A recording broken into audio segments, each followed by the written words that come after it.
Sa video na ito ay pag-uusapan po natin ang isang napaka-interesting na balita na lumabas kamakailan lamang.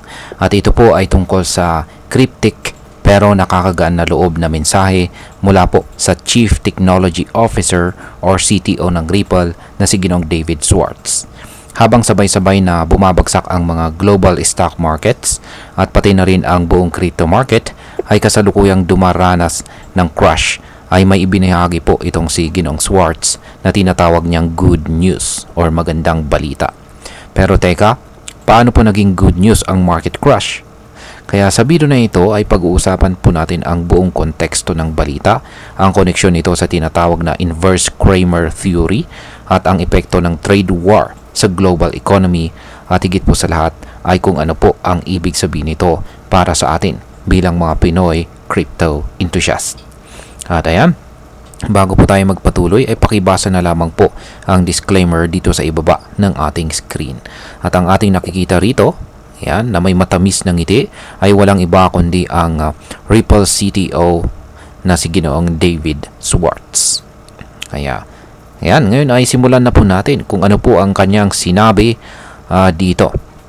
Ayan, habang ang crypto market ay nasa matinding pagbagsak, nag-post po itong si Ginong David Schwartz sa X, dating Twitter. Ayan, nag-post po siya ng isang mensaheng may konting halong sarcasm at ang sinabi po niya ay finally, some good news. Ayan, yan po yung kanyang sinabi.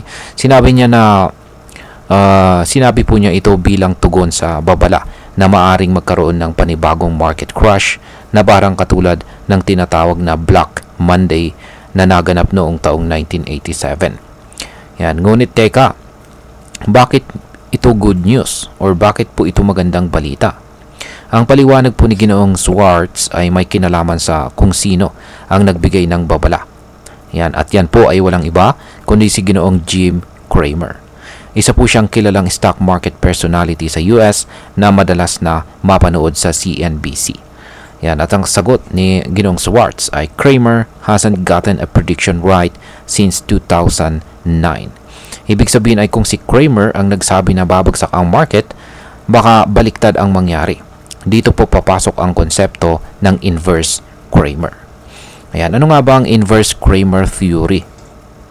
Ang inverse Kramer theory ay isa po itong popular na meme sa mga investors. Ayon po sa theory na ito, kapag may sinabi si Ginoong Jim Cramer tungkol sa kung anong stock o asset ang babagsak o aangat, ang mangyayari ay ang kabaliktaran. Kumbaga, kung sinabi po ni Ginoong Cramer na sell na, ayan, maraming retail traders ang magbabay.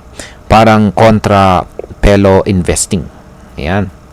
At sa maraming pagkakataon, totoo nga ito. Kaya maraming traders ang sinusubaybayan ang mga prediction ni Cramer para baliktarin ito. Kaya nung nag-post po si Ginong David Schwartz ng good news na galing kay Ginong Cramer, ang ibig pong sabihin, ang kanyang ibig sabihin ay kung mali na naman ang prediction ni Ginong Cramer, baka ito na ang simula ng recovery ng market. Ayan, sa madaling salita, is basta may linalabas na prediction itong si Ginong Cramer, yung resulta ay yung kabaliktaran. Ngayon is anong po ang nangyayari sa global stock at saka crypto market ngayon? Ayan, habang pinag-uusapan po natin ang mga post sa X, ang tunay na sitwasyon ay hindi ganon kagaan. Ayon po sa mga balita, ang Hong Kong's Hang Seng Index ay bumagsak ng mahigit 10%. Ang pinakamalaki mula noong taong 2008 na financial crisis. Ayan. Nag-ugat ito sa umiinit na trade war sa pagitan po ng China at saka US, kung saan ay nagpatupad po ang Beijing ng retaliatory tariff sa mga American imports. Bukod pa riyan ay kinakailangan pa ng China na gamitin ang kanilang sovereign wealth fund para subukang patatagin ang kanilang stock market.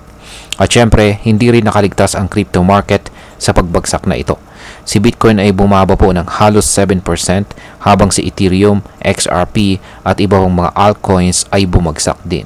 Sa loob lamang ng 24 oras, mahigit $1.4 billion na halaga ng crypto ang na-liquidate. Ibig sabihin ay maraming traders ang na-liquidate, lalo na yung mga may mataas na leverage positions. Ngayon ay paano ba naging positive ang sarcastic na good news ni Ginoong Schwartz? Ayan. Dahil po sa sobrang takot ng marami na pagbagsak ng market, kahit isang simpleng sarcastic na post na may konting pag-asa ay malaking bagay para sa mga investors. Si Ginoong Schwartz ay isang respetado po sa crypto community. Bilang CTO ng Ripple, may bigat ang kanyang mga salita. At ang kanyang comment ay tila nagbibigay ng psychological relief sa mga traders na halos mawalan na ng pag-asa. Hindi man literal na good news, pero kung titignan natin sa trader sentiment perspective, ang sarcasm niya ay nagsisilbing paalala na maaring hindi pa tapos ang laban. Ngayon ay pag-usapan naman po natin ang maaring maging epekto nito para sa atin bilang mga Pinoy crypto enthusiasts. Ayan, mahalaga po ang balitang ito. Ayan, mahalaga po ang balitang ito kung saan ay meron po tayong dalawang bagay dito na dapat po nating pag-isipang mabuti. Una ay ang tinatawag po na psychological resilience. Sa mga panahong bumabagsak po ang market, madali tayong ma-overwhelm at mawalan ng tiwala. Pero kung matututo po tayong maging kalmado at tingnan ang bigger picture, mas mapoprotektahan po natin ang ating kapital. Pangalawa ay ang opportunity sa downtrend. Kung totoo po ang inverse Kramer theory, maaring ang kasalukuyang market crash ay simula ng recovery. At kung ganito nga, may mga oportunidad para mag-accumulate po tayo ng assets sa mas mababang presyo. Basta't mag-ingat po tayo at hindi po tayo basta-basta pumasok sa high risk na trades. Kaya sa panahon ng mga ganitong dips, napakalaga rin ng tamang strategy tulad po ng dollar cost averaging, risk management at pag-aaral ng market trends. Hindi po dapat tayo magpadala sa emosyon o hype. Bilang panghuli ay ang masasabi ko naman po rito ay ang post nitong si Ginoong David Schwartz ay isang masterclass sa tamang paggamit ng sentiment manipulation sa positibong paraan.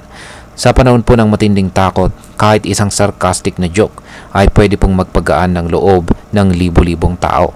Tama lang po na maging maingat po tayo sa ganitong panahon, pero huwag din nating kalimutang ang crypto market ay cyclical. Minsan bullish, minsan bearish. Pero laging may mga pagkakataon para sa mga disiplinadong investors.